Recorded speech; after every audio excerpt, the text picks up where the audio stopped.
Well, we are at the end. Megan and I are on the final movie episode of the 23 movie series in phases one and two of the Marvel Cinematic Universe. Today, in game.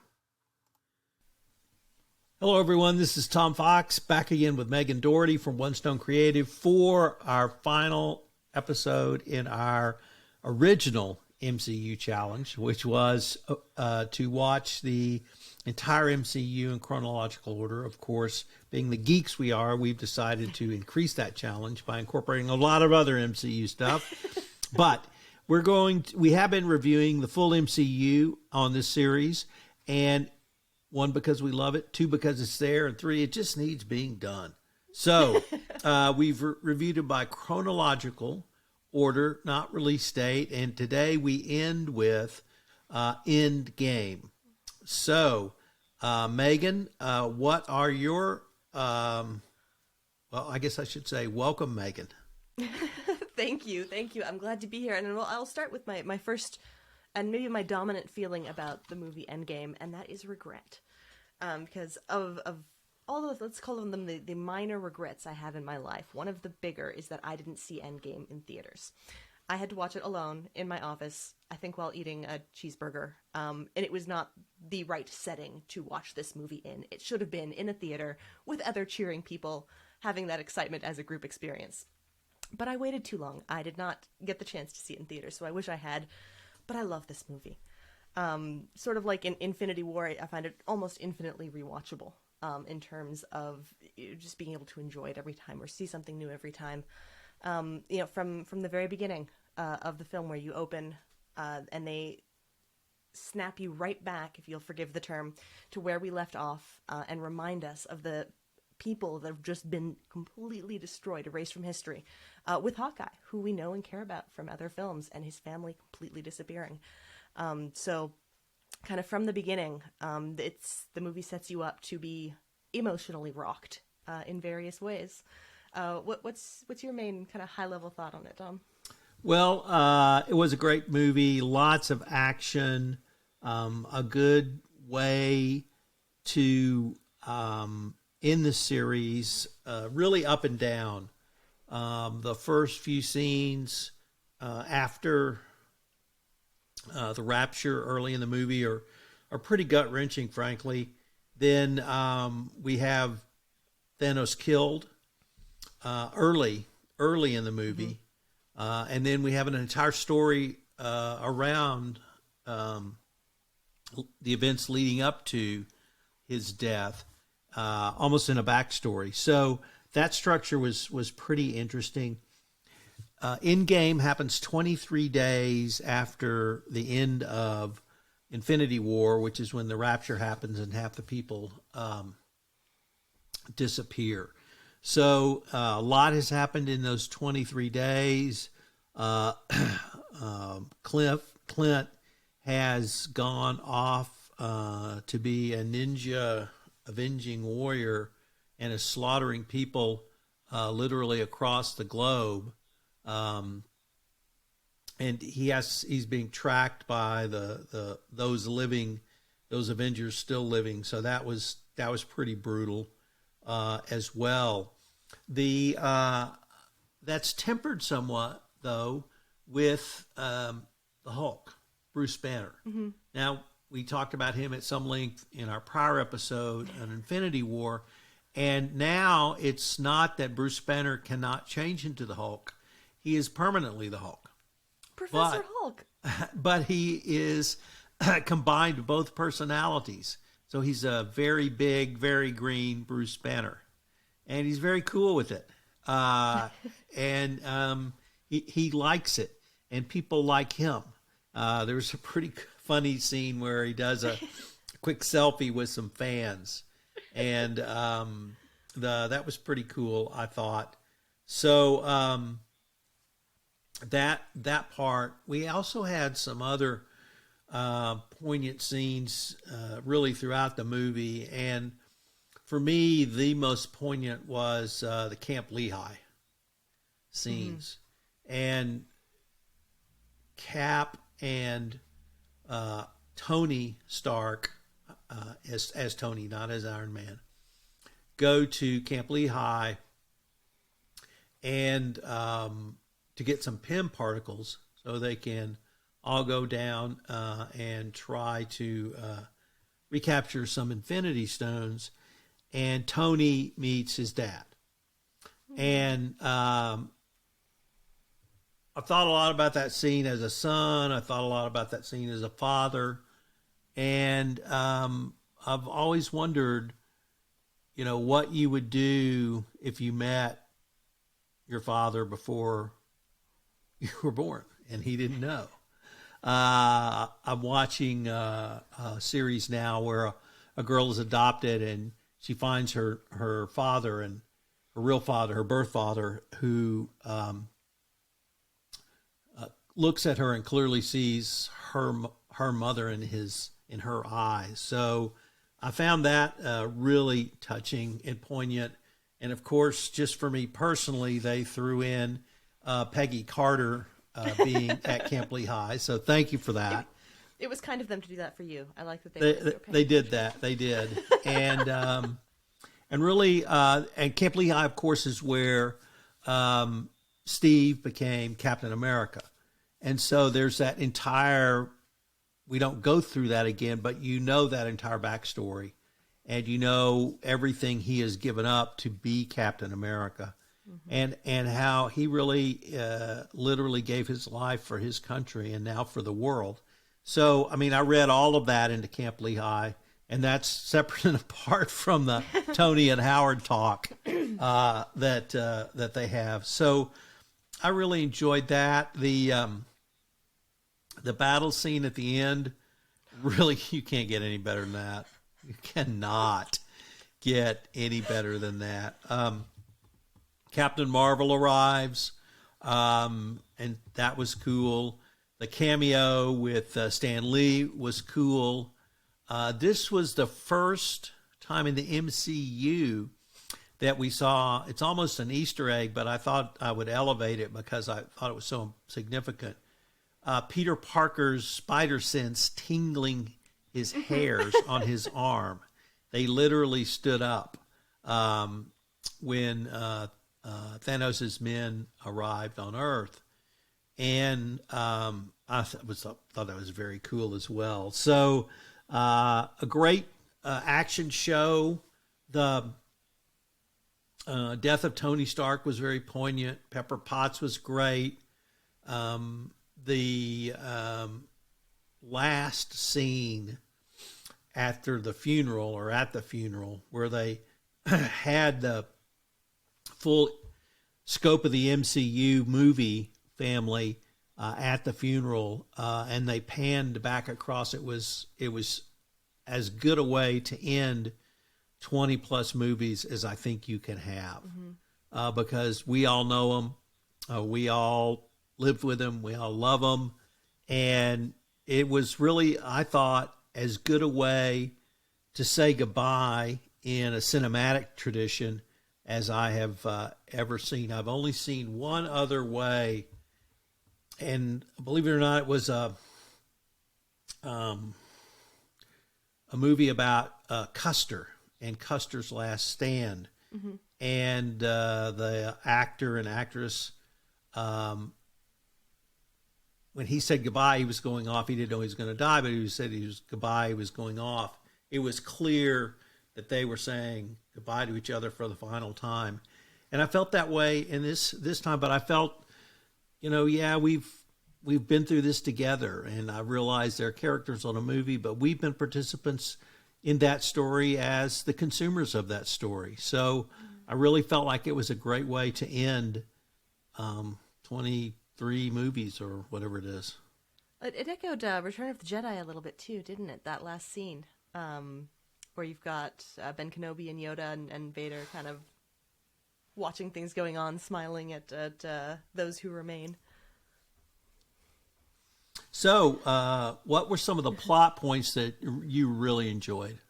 Well, I love the way they opened things up immediately, kind of after the events of Infinity War. It's only 23 days later. Iron Man and Nebula get back to Earth. Thank you, Captain Marvel. And then I think Tony understands at a level the others don't, that they just lost really badly. I think losing Peter Parker, losing Spider-Man, I think that cut him exceedingly deep. Especially after how Infinity War we learned that he does actually want a baby. He would like a baby now, please.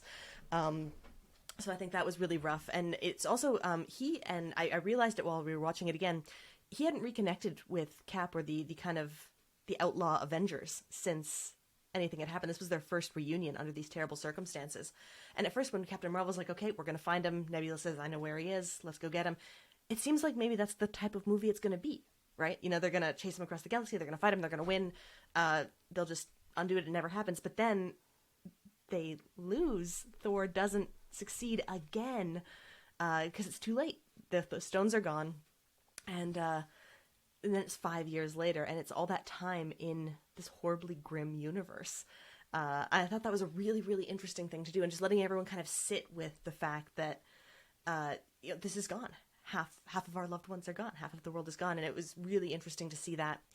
Then plot point wise, smart way to bring in Ant-Man and time travel. I thought that was kind of fun because he hadn't been in the previous movie. But they had a strong theory or a strong philosophy of time travel, and they stuck to it and explained it, which I appreciated. And I thought Thor's subplot was really, really interesting, how, in the 5 years intervening between the beginning and the rest of the movie, he had really gone into a depressive spiral in New Asgard, and he had, his body had changed a lot physically, mentally. He had totally disconnected from who he was and what he was, and still comes back and tries to help save the day. So I thought the way they dealt with his emotional arc was really, really excellent, especially when they're going back in time trying to collect the stones, the conversation with his mother, learning he's still worthy, and then once he is still worthy, he can fight again. He's willing to stand up and do it, and what I love the most about that is they didn't fix his body. They didn't make him all, super ripped again. He was still kind of fat, probably out-of-shape Thor, but he was on the road to recovery, and I absolutely love the way they handled that, even if I didn't love how they made fun of him for it very much. Let's see, that was one of the big ones that I really liked. And as you say, that battle scene at the end, has there ever, in terms of just tense, emotive, exciting, adrenaline-filled moments in cinema, when those portals started opening up and heroes from across the galaxy started to gather for the final battle, whew, the whole battle scene was amazing. The other, I guess, really big one is to get the Soul Stone. And the contrast between Thanos destroying Gamora to get the stone and Clint and Nat fighting for the opportunity to die to save the world. That hits a little hard. That one gets me every time. I think those were the biggest ones that I noticed, or that I cared about, or that made me cry. So, did you think it had to be Nat because of her former life as an assassin? No. Okay. No, I don't. I think it had to be Nat because she loved Clint, and Clint has kids who might be able to be returned. I think that's it. I think she loves the family. I think she's atoned. I think she had done it already. She was an assassin, but you know what? There are lots of questionable people in the Avengers. I think she wanted to sacrifice herself for her family, and particularly Clint. I think I see a really sibling-like relationship between them. Right. You want to just move over to some Easter eggs you really loved? Let's move on to some Easter eggs and some cookies. So one of the ones was in the support group, and this is kind of the right after they reveal 5 years has passed in this new universe. So I think it's one of the Russos who is actually in the support group talking about going on a date with his boyfriend. Baby step MCU-wise, we could use a little more queer representation, but they did it. That's cool. And Cap, frozen soldier from the 40s, totally cool with it, accepting it, moving on. I'm a fan of that, so I thought that was nicely done. If you know, it's a little and it's late, but it's there, so we'll take it. Korg playing the video games, and being trolled by Noob Master 69, who Thor threatens with all the power of the gods. Absolutely A+ cinema right there. A+. Loved it. Every reference to Lebowski, Thor really did look like the Big Lebowski, and the dude abides. It was nice to see him reference this movie. Professor Hulk eating his own ice cream was pretty great when they're having one of their planning meetings. Really enjoyed that. And also Hulk when they go back in time and tries to smash, but it feels a little gratuitous. What a great moment. What a wonderful thing for new Hulk to do. And the Captain America versus Captain America fight. Thank you, filmmakers. Thank you for that. And especially just ending with, yeah, you know what? That is America's ass. So that was going to be my question: is that America's ass? I think it's America's ass. Okay, well, she's we need an outside perspective on that. I'm not the best judge of, let's call it masculine beauty, but I think objectively, probably a good one. That's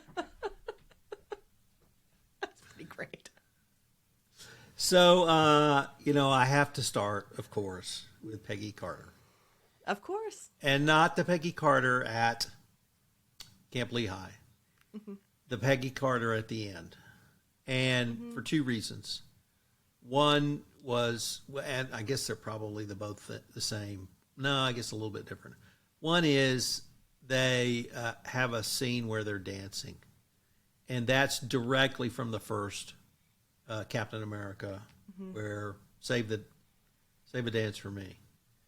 And so they finally got that dance in. And the music, I think, was the music that was playing when they said goodbye in the first movie. So I absolutely adored that. And I love, of course, getting to see Peggy Carter, but to see Steve, not Captain America, dance with Peggy, I thought was just fabulous. And then the way they transitioned after he comes back to the current time, I thought that was interesting, where Sam says, "You want to tell me about it?" And he says, "No, I don't think so," which made it even more mysterious. But that was my first one. The second one was that it finally dawned on me that New Asgard, the location in Norway, Tonsberg was used in the opening of Captain America because that's where the Tesseract was. That Hydra was trying to find way back when. So that was a great tie-in. And then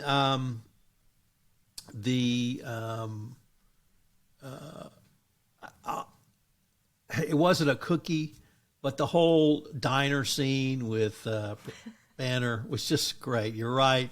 I mean, he's a plate of food, basically a mountain of eggs, and he's just chowing down, and just that's what he eats. And the kids came over, and they do a little selfie, and I thought that was a really nice way to show how much he had changed in a pretty tagline, Hulk out. pretty meaningful way. So the end battle scene was pretty touching and pretty impressive, I should say. We talked about that in the movie, and then of course the death of Tony in the funeral. But it was just a great way to end a series, and perhaps and all the gifts they gave us. Yes. When like when Tony and Peter are reunited, and Tony can just hug him. Gosh, what a great moment! And then of course when Pepper and Tony are fighting together, rescue an Iron Man together, amazing. So I think you're right, though. It was a great way to end this. Maybe there are better ways, but I don't think we've seen them yet. So here's a question for you: should they have ended everything here? Should this have been the last kind of MCU property? Well, spoiler alert, Megan, it's not. I know it's not, but I'm thinking, it would have been a really elegant place to end, to tie a bow on it and move on to other things. Yeah. No. No. No. No. No. I was gonna be a crass American and give a commercial explanation why that could never happen, but I'm gonna say I know the mouse needs to get his due, but we are uber geek consumers of the MCU, and part of storytelling is having people to tell stories to. Mm-hmm. And you and I both love to consume these. And we look at the same thing and see many different things because of our different perspectives. And so, no, they shouldn't. But look at the source material. The source material is literally never ending. And I remember when the first Tobey Maguire Spider-Man movie came out, and I was having a conversation with my aunt, and she couldn't understand the hoopla about that. And I said, Aunt Frankie, think about where these movies came from. They came from great stories. Yeah, there were comic books, and yeah, there were cartoons, but they were stories. And they were stories that resonated so much in the 60s that people paid money for them. And people put them on television. And so when you have a great story and you have a great movie production team, you can sometimes have a great movie. And we've had 23 great movies. And great movies. I want to see more, obviously. And I want to see where they go. And we've seen a little bit of that. And we'll continue to explore that. So no, we're not going to end. These are great stories. It would be like, well, you know, whoever your favorite author would be, he should just stop. No. I like that character. You know, I want to know more about her. I want to see more of her, whatever it may be. Or I want to see what they do with the Marvel source material because it's almost unlimited. I'll watch them. I'll watch them as they come out. I'll enjoy them. But and maybe it's an American-Canadian difference. I think there is, though, something to leave them wanting more. I think that has value too. But yeah, that's definitely who Canadian. am I kidding? Am I excited to watch Thor: Love and Thunder? Of course, I'm excited to watch Thor: Love and Thunder. That's so Canadian. You're like, we're restrained. We've had enough. Thank you very much.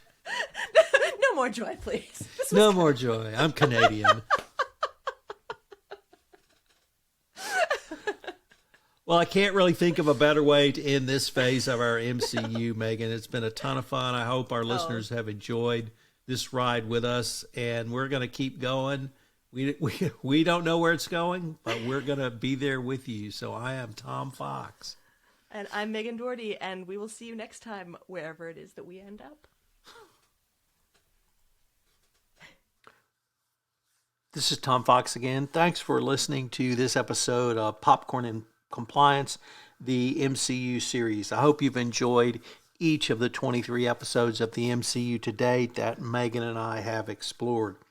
We're going to take a break for a few weeks, then we'll be back looking at some of the short series that recently have appeared on the Disney Channel.